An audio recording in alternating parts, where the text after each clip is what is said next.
So why is it that the only person, it feels, in the entire world who has a positive perception of the Bears is Bill Belichick, a.k.a. the greatest coach ever?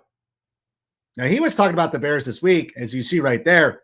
Oh, such praise for Justin Fields, a major threat every time he touches the ball. And if he went out there, if you saw anything on Twitter, his comments about the Bears could not fill a single screenshot on these reporters' phones. He went on and on.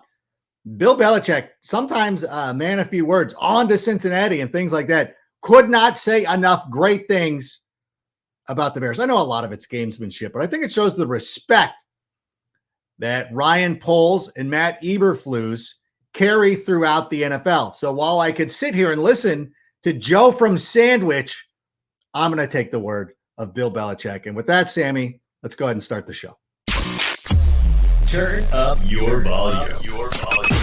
Because you're about to listen to The Sick Podcast with Adam Ray.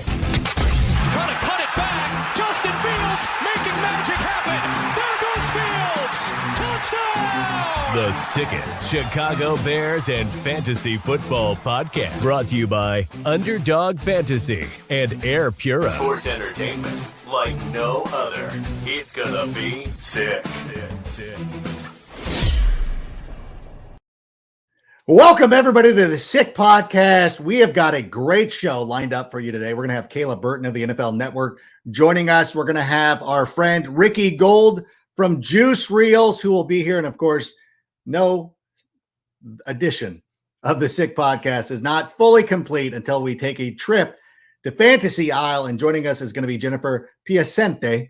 I'm sure I'm saying that incorrectly, but that's part of my brand now.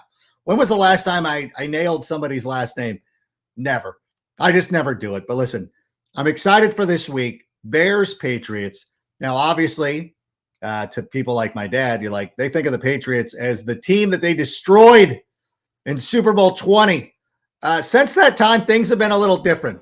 I think the two organizations have gone in separate directions, but it is nice to go out there and have these teams battle once again. And there's also a little bit of a history link as well. Now, Bill Belichick needs only one win to pass George Halas for the second most wins by a head coach in NFL history, which includes the playoffs.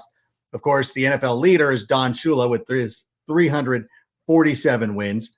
Papa Bear Halas was the head coach of the Bears franchise for 4 separate stints from 1920 to 1967. And of course, that first year, they were the Decatur Staleys. But that was the Chicago Bears franchise. Papa Bear holds the NFL record for most wins with one franchise only.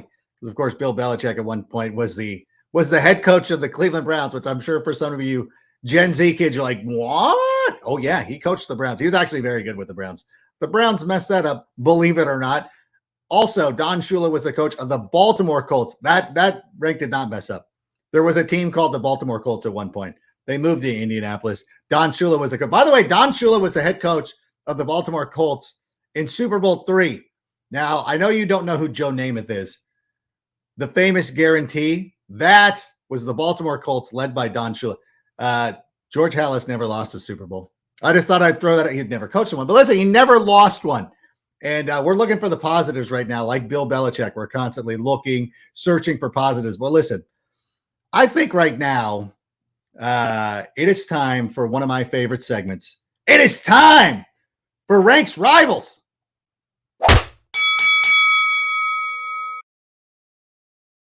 Oh, and joining us today, it's not really a rival of mine because she is one of the fastest rising stars at the NFL Network. Last year, you saw us yucking it up during Super Bowl week. We went to Universal Studios where we were chased by a dinosaur.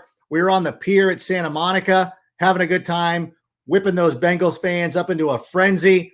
And now you can see her Monday through Sunday. She's on every day for the NFL Network. She does great stuff going out to Rams camp. She's at a lot of Rams games, SoFi Stadium, but she goes around the league. She is very knowledgeable, and she has a deep history with the New England Patriots. And by the way, on top of all this, an excellent basketball player. But she's also my friend, which is the most important thing. Please welcome to the show, Kayla Burton. Hey. I like the last part, the friend of the show, that and friend of yours. That's the greatest friend. part of that intro. Like there's a lot of. I'm so happy to be on, Adam. This is awesome. Thanks for having me, man.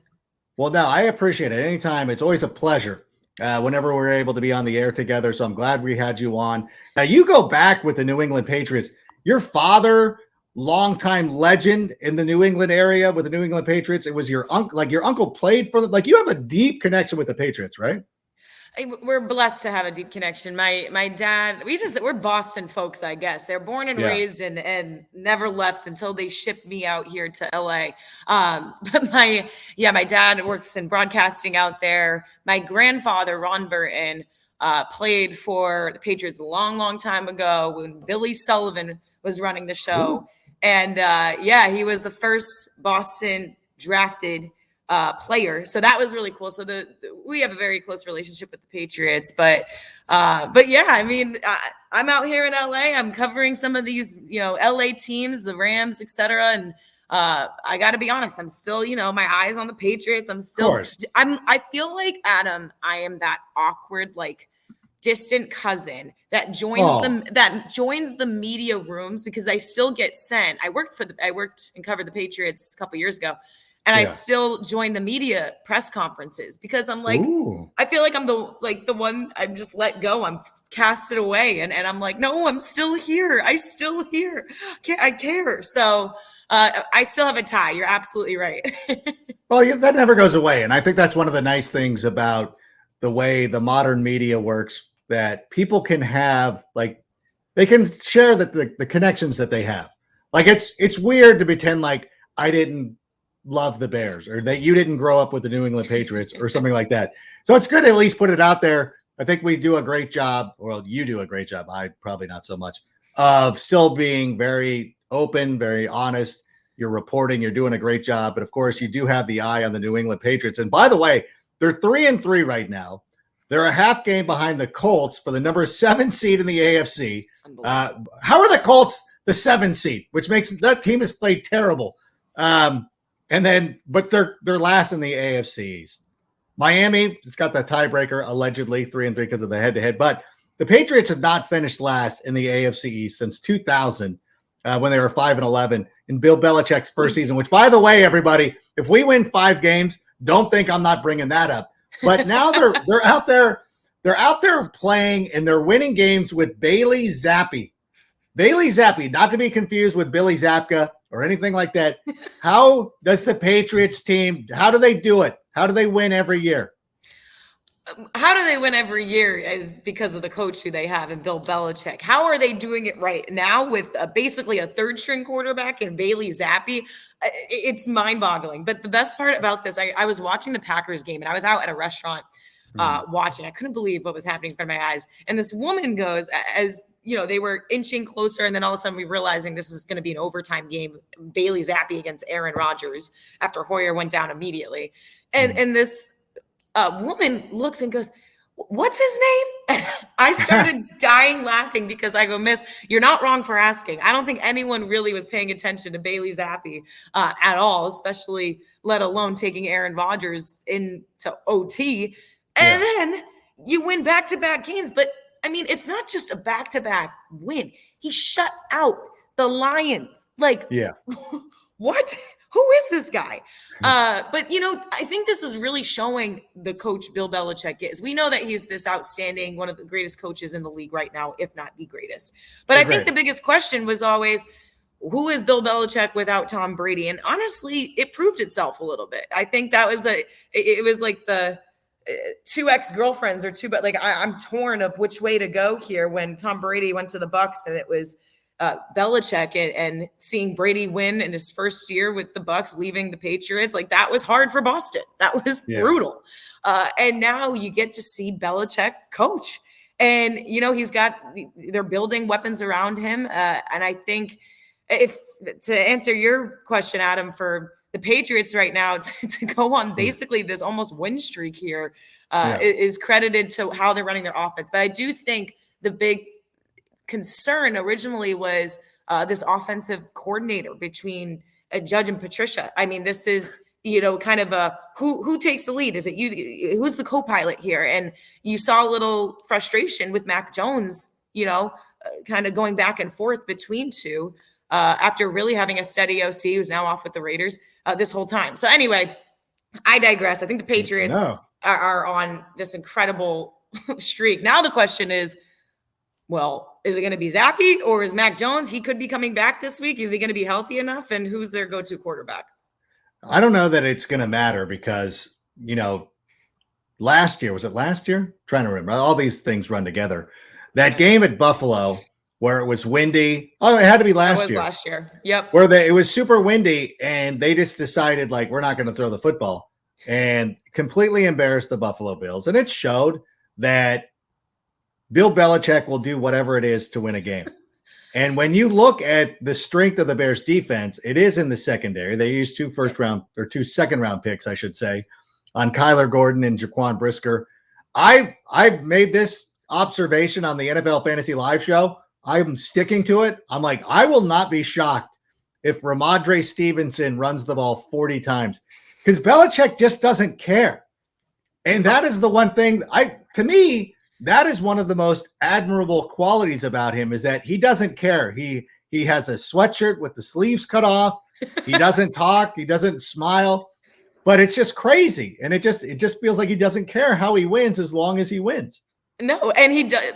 I think he popped a smile. I think we got him. There was some type of, we should pull it up I got to go back and find it. But he was smiling after their consecutive win or their third win, or second, I should say.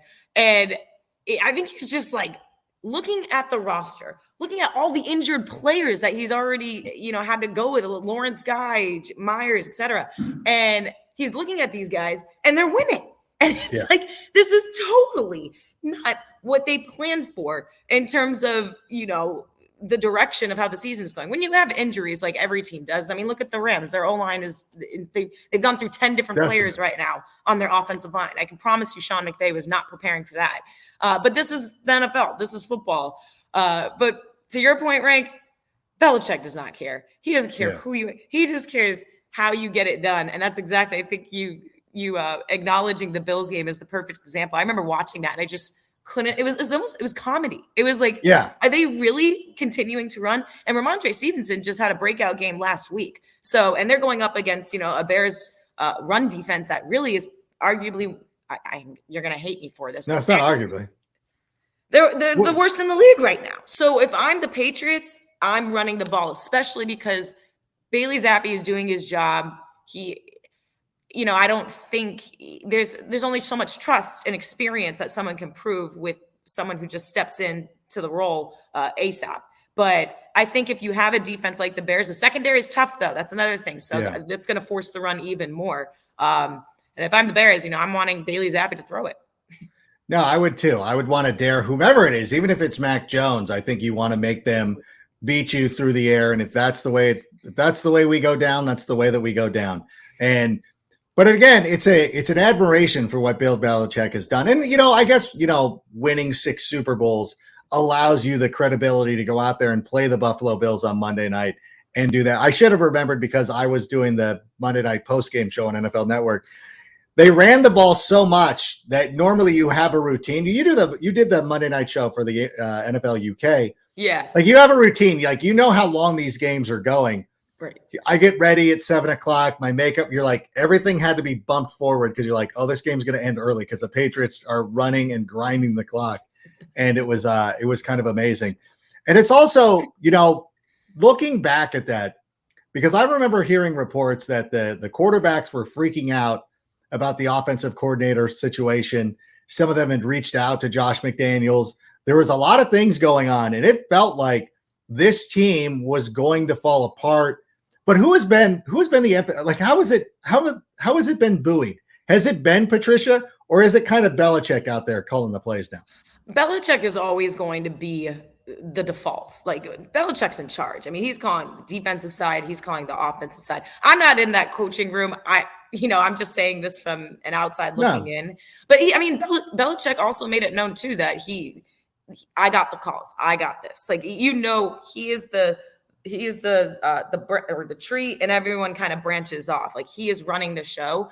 I think there's definitely trust, of course, with the OCs. He wouldn't have anyone on his coaching staff if he didn't trust, just like everyone else. But I do think at first, Rank, to your point, was there was a big confusing issue between who's the play caller here. Is it Judge? Is it Patricia? Is it a back and forth thing?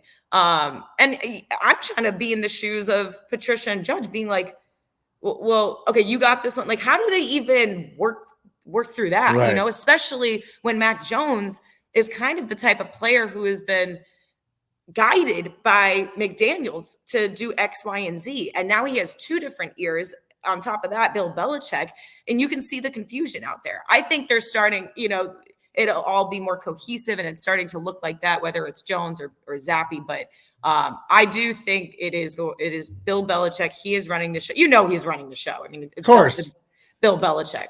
But I think that's going to take some figuring out to do between the players, between the offensive group, and we're seeing it. But who's going to take charge and how the coaches find their roles and how the players are able to adjust and adapt to that. And in true Patriots fashion, they cannot call Patricia the offensive coordinator, because if they did, then they would let the Lions off the hook. That to me might have been the greatest thing. I remember was it last week? Was it the Lions? No, 2 weeks ago.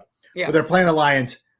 Going into that game, and this is from a fantasy perspective, like everybody start Jared Goff. Like, he's been good. This is the most exciting team. I'm like, you guys are I cannot believe I'm hearing this. Like, it's Jared Goff. Bill Belichick essentially ruined his career in Los Angeles in that Super Bowl, exposed him in front of the world, maybe Sean McVay a little bit too. And then they got him sent to Detroit, where they're playing Matt Patricia, his former, stop it. Like, there's no, I don't know that Goff played for Patricia. I might have to go back, but whatever. This is not going to work out. Like, this is going to be a blowout. Like, why does everybody even think that Detroit's going to be close in this? Although I think I might have predicted a close game, but I'm like, the Patriots are going to win. Like, the Patriots are going to win no matter what. Like, there's no doubt in my mind. And I think it's just one of the things that goes back to the Patriots. But, I'm hopeful that, maybe Belichick will throw a bone. Like, you don't need to win every game. Like, you don't have to, you let your old buddy Eberflus get over on you. Like, no, nobody's going to worry about that. But let me ask you this. Talking about the quarterback situation. Now, I wanted to take victory laps about absolutely predicting correctly the Lions and Patriots outcome from 2 weeks ago. But obviously, people look back at the history with Tom Brady, supplanted Drew Bledsoe to be the quarterback of the New England Patriots. We all know the story. Is there any chance? Because it feels like if Mac Jones is healthy and ready to go, they're going back to him. But there's no way that Bailey Zappe can end up being the guy. They would not bench or keep Mac Jones on the bench. Is there any? I'm having a hard time figuring this one out. And I'll tell you why. Because look at what Bailey Zappe has been able to do. You take Aaron Rodgers into overtime. Mac Jones has not had a great start to the season. You can blame the OC back and forthness between, the two. But it has not been looking pretty at all. So now you have this guy, Brian Hoyer, Axel, goes out. Yeah. And now I'm just picture. It's almost like a movie. I'm picturing Bailey Zappe, drinking his water, just figuring out what time it is. And all of a sudden, you're up, and he just comes right in and takes over and goes, okay, this is Aaron Rodgers, Super 1 I'll take him into overtime, no problem. But I think the loyalty has to be given to Mac Jones in this. Between Bill Belichick. If I'm Belichick, I'm not really going to believe that. I don't think that he is going to pick Bailey Zappe over Mac Jones. If Mac Jones is healthy, I think Mac Jones is going to start the game. They're going to see how that goes. And does Bailey Zappe get inserted in packages? I think that's possible. Maybe. And then it's kind of like, is this a Mitchell Trubisky, Kenny Pickett kind of thing? Does Mac Jones take over, and then boom, if he doesn't play well, and this is against the Bears defense, and I feel like I should be guilty every single time I say this on your podcast, Adam. But all right, it's fine. This is a time like Mac Jones, if he is healthy enough. there's no excuse why he should not tear up this Bears defense. Wow. Hey, whoa. Hey. And mainly, we should say in the run game. I should say in the pass game, the secondary is going to be a problem for Mac. And honestly, I mean, obviously, the line, et cetera. But with Roquan Smith, it's going to be a problem. But I think that it is going to be Mac Jones. I do expect Bailey Zappi to play, whether it's consistently in packages or moving forward. I'm saying that this is not going to be the last time we're seeing Zappi if Mac Jones is healthy. That's just my take on it.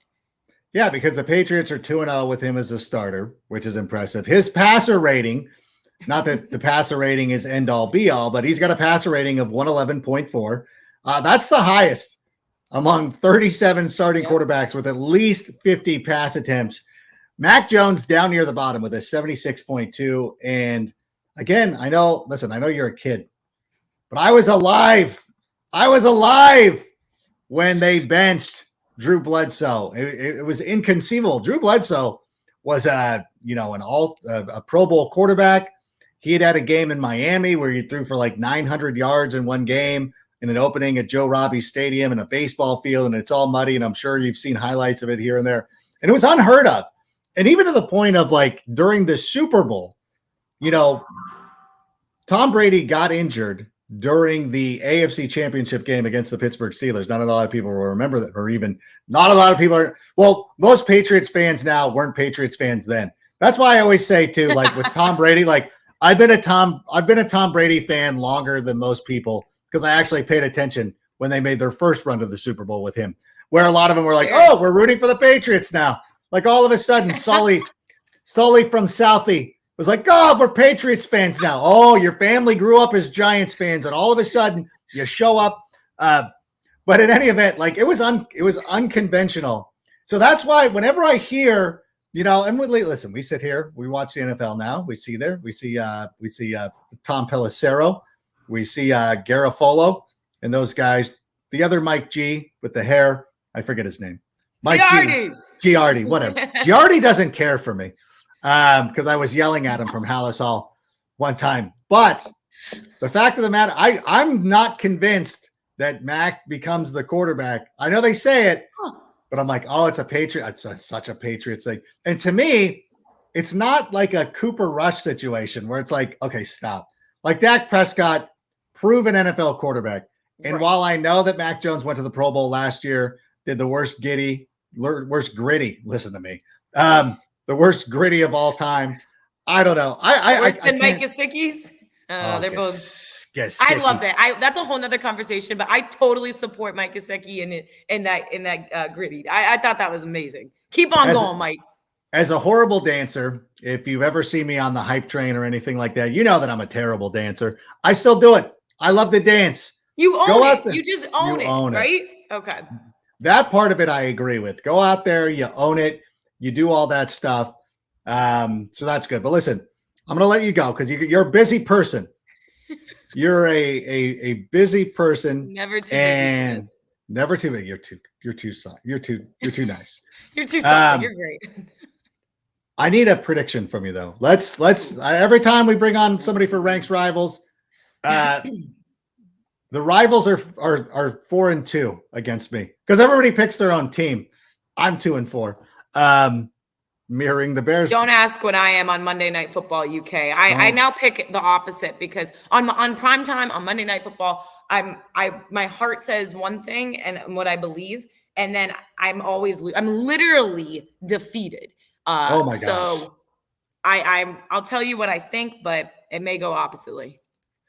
All right, well then give us a prediction. Give us their score. Then pick the Patriots by all means. I am going to pick the Patriots. It's not a blowout game at all. I'm going Patriots in a low scoring game too. I'm going Patriots 20, Bears 17. I just think it's going to be a low scoring. I don't see both teams really finding the end zone a whole lot. But I do think Mac, I don't know. We have to see if Mac Jones is healthy enough. But I do think regardless if it's Jones or if it's Bailey Zappi, I think based off of how they've been trending, it's not going to be pretty. I don't think it's going to be this Monday Night Football game that we just saw. That was pretty brutal to watch. But But yeah, I have Patriots. What about you, Rank? I'm going to go with the Chicago Bears. Because of course I am. Of course I'm going to go with the Chicago Bears. I forget what I predicted my score to be. I can actually look it up right here. But as I stall, no. Bears 25, Patriots 24, which seems like way too many points. But whatever. Sometimes you got to turn it on its head sometimes. When you're expecting that low-scoring game, both teams can go out there and surprise a number of people. But there's no surprise that you came in and killed it once again. Why don't we tell everybody where they can follow you on Twitter at K_Breezy22. Your show is incredible because I honestly forgot my Twitter handle for a sec. I forgot that I have an underscore, Louise. So I really appreciate this. All right. Well, make sure you're following Kayla. Make sure that you're watching her on the NFL Network. She does great work for us. She's an up-and-coming star. She's going to replace me soon, which is fine. I'm ready for it. Get me off. I'm done. You're awesome. Thank you so much for having me, Adam. Appreciate you guys. Thank you very much. And there she goes, the great Kayla Burton. She's amazing. I'm glad we were able to kind of clear the air with her. And by the way, speaking of the air, we spend 90% of our time indoors, and indoor air can be 5 times dirtier than the air outside. An Pura air purifier can remove tobacco smoke, odors, VOCs, mold, wildfire smoke, chemicals, and viruses from your breathing air. That's right. The kids are back in school. They're bringing in viruses. There's coughing going around. Now, if you use the code 67, you will get 7% off your purchase at www.airpura.com. That's www.airpura.com. Use the code 67 for 7% off your air purifier. We have one in the house, and it's amazing. So there you go. By the way, moving forward, we listen, everybody, we talked about the picks of the Bears game and the Patriots game. What about picks around the NFL? It is time for Sick Picks. Sick Picks, presented by Juice Reel. That's right. Joining us right now is the founder of one of the coolest apps out there right now. Juice Reel gives you the best analytics and insights from the community to help you make the best picks possible. And if you download the Juice Reel app right now, Juice Reel app, go down, pick it up. You can get a great wealth of information about where the public is putting their resources. And joining us from Juice Reel is our friend Ricky Gold. Adam, what's going on? Thanks for having me back on. How are you? Oh my gosh. Loving it. Loving the Juice Reel. How's everything going? How you doing? It's been going well. We had stringing together a couple winning weeks in a row. Instagram followers are happy. Happy Instagram followers. Happy Ricky. I love that. And so, last week, I don't mind bragging a little bit. Now, I go out there, I do the picks for the NFL Network. I do, sometimes for entertainment purposes only. But still, the thing was, I went out there, I had the Falcons. Because the Falcons are the only, we talk about the undefeated Eagles. The Falcons are undefeated to certain segments of the population. So we were on them last week. We picked that upset on NFL Network, NFL Total Access. So that was amazing. But Ricky, what do you got for us this week? So I got 2 picks for you today. One of them actually, I don't even like it personally, but we're a follow the numbers kind of people. But before I tell you the picks, just to tell your audience who doesn't know what we do about what we do. Juice Reel is an app where you go, you track your bets. You can connect in any sports book, DraftKings, FanDuel, Barstool, bookie website, whatever. All your bets automatically load in. And we use all the information everybody syncs in to figure out what the best people are doing, what the worst people are doing. And when they're on different sides, we go and we follow the winners and fade the losers at the same time. So that's how we get to our picks. What we got today for you is we're taking the Texans +7 on Sunday over the Raiders. Don't like that pick at all. I'd be taking the Raiders personally, but I'll be on the Texans. We have 77% of our best bettors on the Texans, 68% of our worst on the Raiders, even though it's a pretty 50-50 split on the bets. So we're taking the Texans here. And I will tell you this: the Texans have been pretty good this season. I mean, they've been in a lot of close games. Lovie Smith has them playing very well. And they give up a lot of production on the ground. So that means like a heavy dose of Josh Jacobs in this one. But it also means that game can be closer because I don't expect it to get out of hand one way or the other. Yeah, I'm with you. I mean, I see the Raiders heating up. I see Josh Jacobs doing everything right, and the Texans keeping a few too many games closer than they should have been. But, the best bettors tend to win, and that's what's worked out for us. Yeah, I have on the NFL.com, I have the Raiders winning that one 26-24. So I don't know what that means in the grand scheme of everything. I'm just telling you the picks that they made me make for television. I'm not giving you any advice one way or the other. But as an NFL analyst who breaks down the games, I have the Raiders winning this one 26-24. That'd be good for the Texans spread, people. I don't know if you're allowed to talk about that. I don't know what that means. What's the spread? And other pick is in the Bears game. We see the over 39.5, where a majority of the best bettors are, a majority of the worst people are on the under. I think I like that pick a lot. I think the Bears are pulling it together. I've been a huge Darnell Mooney fan for far too long, and I think they're going to score a bunch of points. Yeah, that's been one of the things that people are overlooking because so far the product has not the total scores have not shown how well the Bears have been able to move the football. You look at the game against the New York Giants; they had to settle for 4 field goals.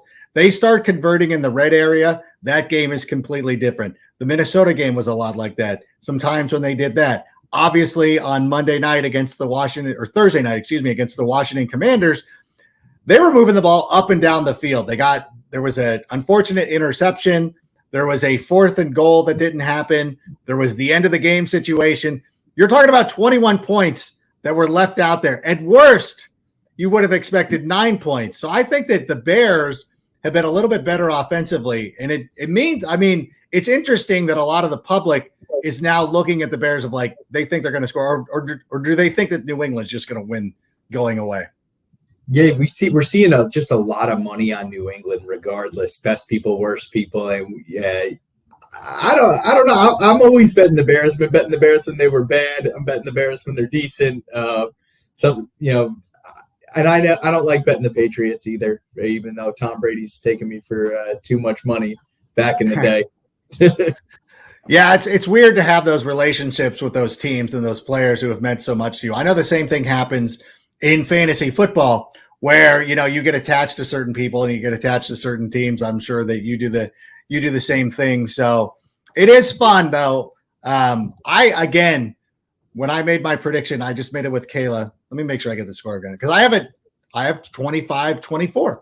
So I'm with a lot of people where I think this is going to be higher scoring than people are anticipating. And it's also a thing too that people, they've seen the last couple of primetime games, not just the Monday night games, but the primetime games have been disappointing for a lot. Outside of the Sunday night game was good, but and so people get into that mode. They're like, nobody can score anymore. But I think we're starting to get to a stretch of the season where we're going to start seeing more offensive production. And so hopefully that ends up working out well for people. Yeah, I agree. Hoping we go 2-0. Always like to come on a podcast and give out winners. Well, how can we find you? I know you mentioned the Instagram as a way to find you. How do we find you on Instagram?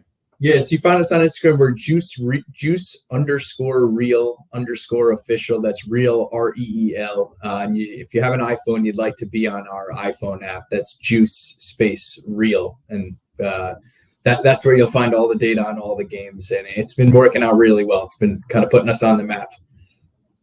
Well, we appreciate you coming in and sharing this information with us.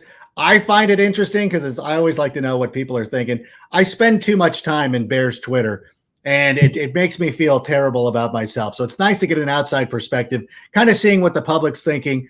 And if the public thinks that these are going to be high-scoring games or that the Texans with Lovie Smith, who, of course, a lot of us still have affection for, that Lovie Smith is going to have this Texans team very competitive, I always take that information, and it's well received on this end. So, Ricky, thank you so much. Thanks a ton for having me. All right. We appreciate you. There he goes. The great Ricky Gold of Juice Reels. And by the way, if you want to go and download that app to get all that information, listen, I'm just a man who sits here and talks about football. It's great to just bring in as much information as possible. And I want to talk a little bit more about this Bears game that we have. Because, of course, it's interesting that the public is looking at the Bears game as being high scoring. Because, again, I think that, they've been better offensively than a lot of people are giving them credit for. And I think, again, like a lot of the reaction seems to be like, oh, why do we fire Nagy? Like, this offense looks completely different compared to what we saw with Matt Nagy. Like, even though we're not scoring points like the way we would love for them to score points, they are still going out there and moving the football. And they were going out there and they're doing things that, were almost unheard of last year. Like just not having as many 3 and outs. Like that to me was a huge, huge issue. Now it's going to be a tough test this week against Bill Belichick, who of course has shut down some of the greatest quarterbacks of all time. He's also shut down the quarterbacks who are not playing very well. And Justin Fields right now is learning how to play in this new offense. And we're not telling tales out of school, but it's not that Justin Fields is alone in that. We've seen Russell Wilson struggle with this offense. Aaron Rodgers is struggling with his protection. If you saw that game against the Jets, it did not look very good. Now, if you look at the Patriots defense, they've been very good. The Patriots defense has allowed just over 7 points per game over their last 2 contests, both of those wins.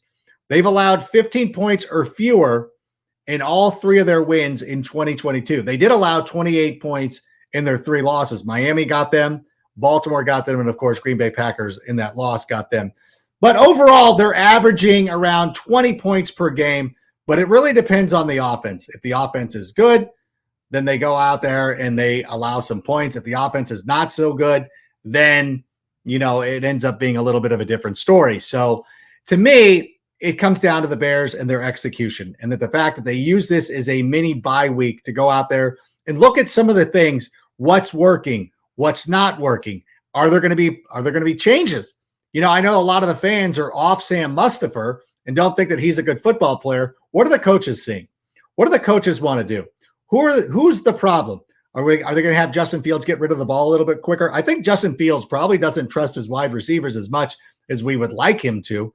So perhaps we will, see him being a little bit more decisive in finding ways to get the ball into the hands of some of the other guys.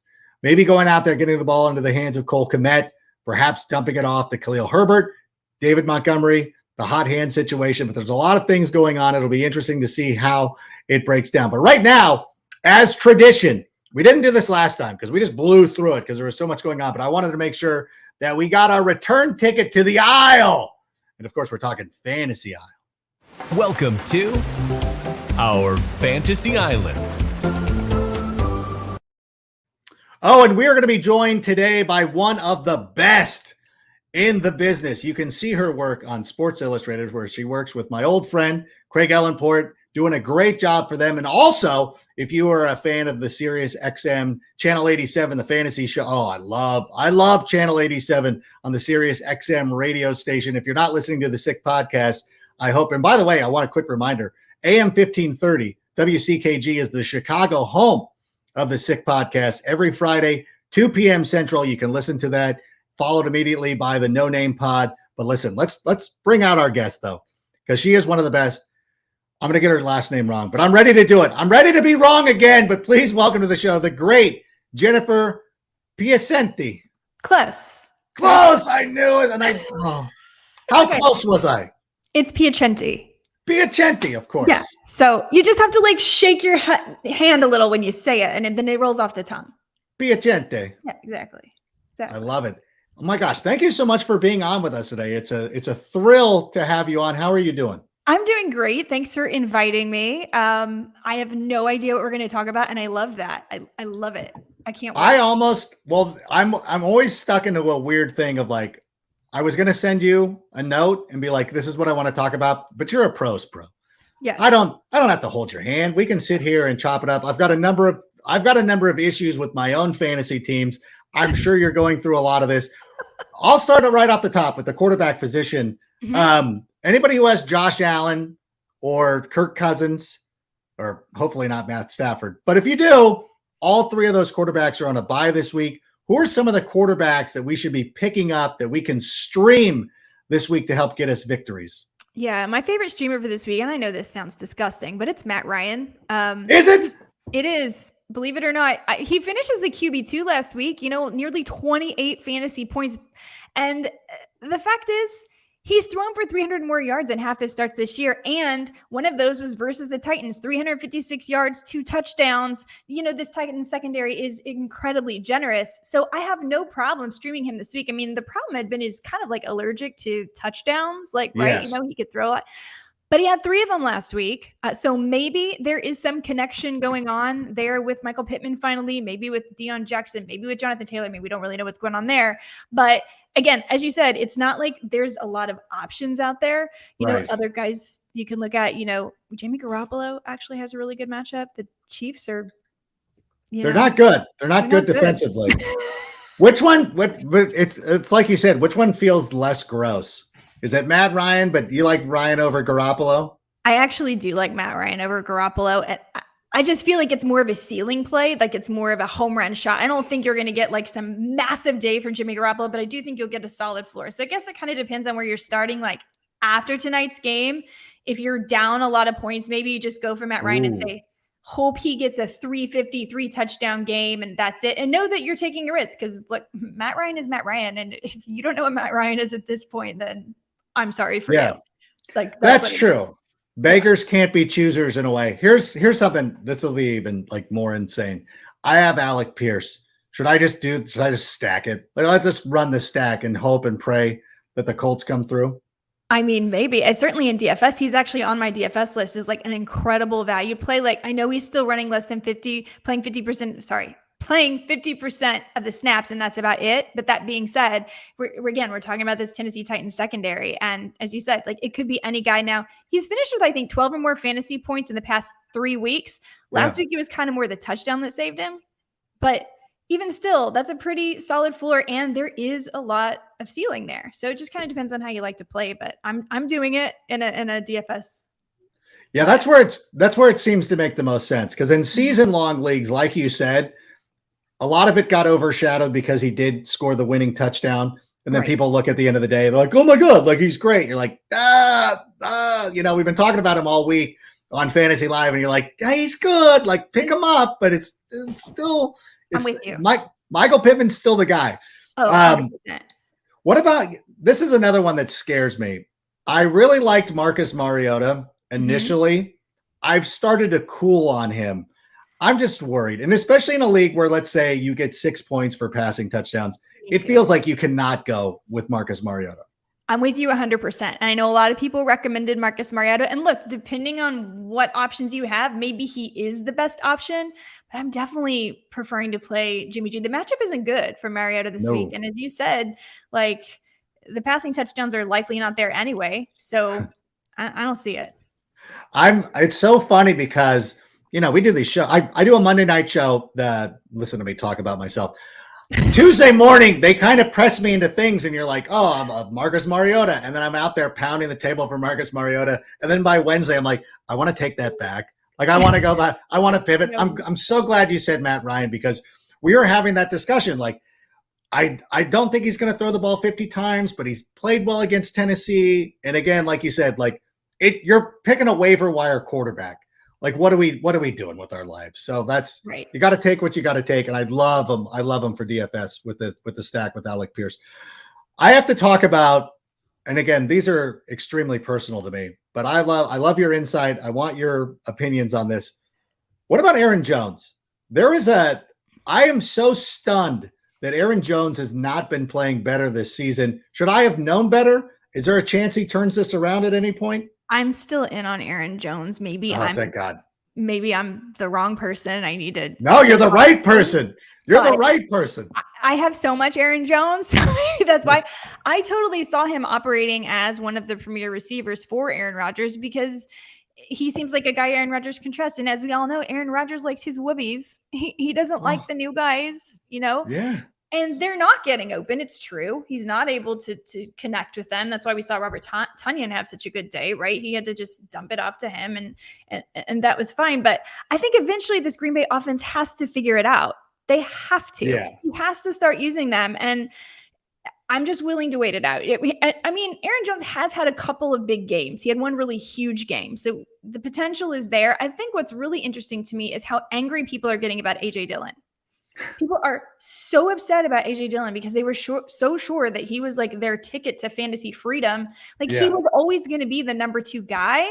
And so they're just so angry about it. It just cracks me up. You should have drafted him as a number 2, and he's kind of giving you the points of like a number 2. So A.J. Dillon's being A.J. Dillon. Now, of course, he has upside that we'd like to see. I have a lot of A.J. Dillon too, but I don't think you should be disappointed in A.J. Dillon. I can understand why you're disappointed in Aaron Jones, but I am not off the Aaron Jones train yet. Not yet. Never. You won't budge me off that train. No. I'm still convinced that it's going to turn around, especially starting this week. I think he's going to get going. I had a team. I was so proud of this team. I was right there at the turn of Jace. If I wasn't 10, I was 9, where I was like, I got Aaron Jones. I'm like, Najee and Aaron Jones. Yeah. And then I came back around in the 3rd round. I'm like, oh, you guys let Kyle Pitts fall to me. Okay. This team is, in fairness to me, I still have Breece Hall and Kenny Walker Jr. on that team. So I'm doing okay. Don't worry about me. But Kyle Pitts feels like, I honestly, as much as I don't want to give up on Aaron Jones, I'm not saying you can give up on Kyle Pitts because who else are you going to start? Right. But I don't think it's going to get better than what we saw over last weekend. I'm not super encouraged. And I mean, maybe this goes back to the Marcus Mariota thing too, like just the whole thing. And it's frustrating because you look and you're like, but they're upsetting teams and they're covering the spread. There should be some value here, but where is it? You're not going to get Tyler Algier. I mean, until Cordero Patterson is back. I mean, that's the sad thing. We've got this aging hybrid running back wide receiver that team needs in order for us to have fantasy value. I don't know why they can't figure out what to do with Pitts, but it seems like they can't. They can't even figure out what to do with Drake London right now. Oh my gosh. They've found a way to be competitive, to win games, to upset teams they have no business upsetting. And their leading receiver is Olamide Zaccheaus.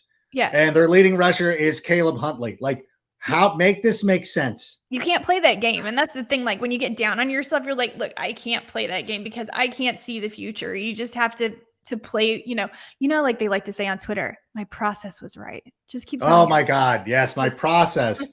The Kyle Pitt process made a lot of sense. It made a lot of sense. Made a lot of sense back in August. Now, not so much. I've learned my lesson. I will never do that again. But it's also like, I wish the NFL could step in and be like, hey, we're going to move Kyle Pitts to a different team. If you guys are not going to use this resource, like, you got to be like a parent. Like, if my children are not using toys or not wearing clothes, I want to give that stuff away. I think the NFL should have some sort of goodwill. We're like, hey, Kyle Pitts is now available. Who wants him? And if they could take DJ Moore as well, I would appreciate both of those players being rehomed into families that love them. Absolutely. Let them play and let them be free. I don't know where it was.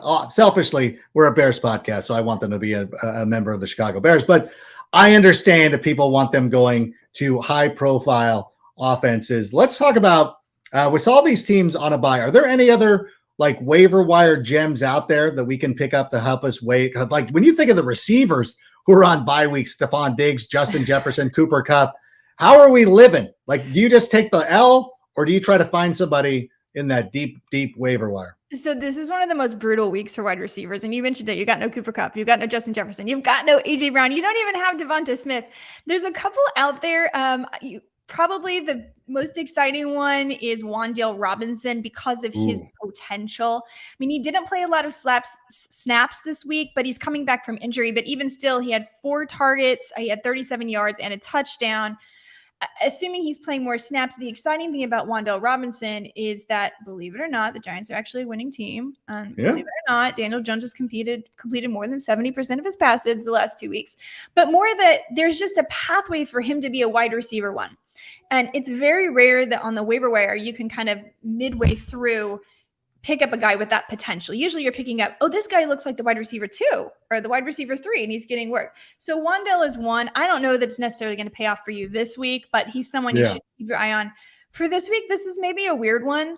I mean, I'm sure people have already talked about Rondale Moore. He's interesting for tomorrow night because even though his average depth of target is really small, there's tons of targets and they can use him in gadget plays and blah, blah, blah, blah, blah. But Donovan Peoples-Jones, believe it or not. Ooh. Yeah, that matchup with that Cleveland has is so good. It's the Ravens, right? We know the Ravens have been. And he actually has an 84.3% snap share on the season, which is the most of all receivers.